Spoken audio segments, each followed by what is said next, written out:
Mini ప్రపంచానికి స్వాగతం అండి. రాష్ట్రంలో పనిచేస్తున్న కమ్యూనిటీ హెల్త్ ఆఫీసర్లకు రాష్ట్ర ప్రభుత్వం చల్లని కబురు చెప్పింది.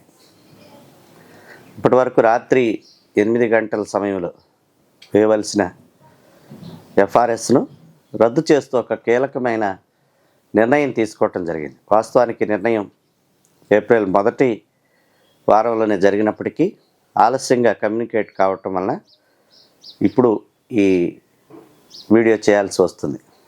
చనాళ్ళ నుంచి రాత్రిపూట వేసే ఎఫ్ఆర్ఎస్ వల్ల ఎన్నో ఇబ్బందులు పడుతున్నామని ఏపీఎంసీ ఆధ్వర్యంలో కమ్యూనిటీ హెల్త్ ఆఫీసర్లు ఆందోళన వ్యక్తం చేస్తూ ఉన్నారు.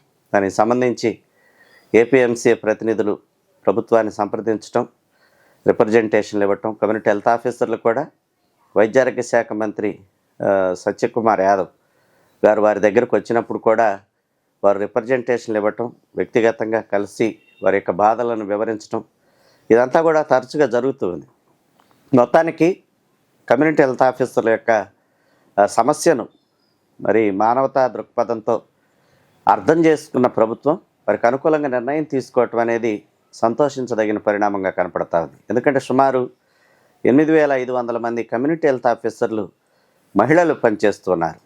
ఎక్కడో ఊరికి దూరంగా ఏర్పాటు చేయబడిన మరి ఆయుష్మాన్ ఆరోగ్య మందిరంలో ఉండి రాత్రి వేళల్లో కూడా ఎఫ్ఆర్ఎస్ వేయాలంటే నిజంగా అది చాలా ఇబ్బందికరమైన పరిస్థితి. ముఖ్యంగా మహిళల భద్రతకు సంబంధించిన అంశం కాబట్టి ఈ విషయంలో ప్రభుత్వం కూడా ఉదారంగా వ్యవహరించినట్లు మరి తెలుస్తుంది.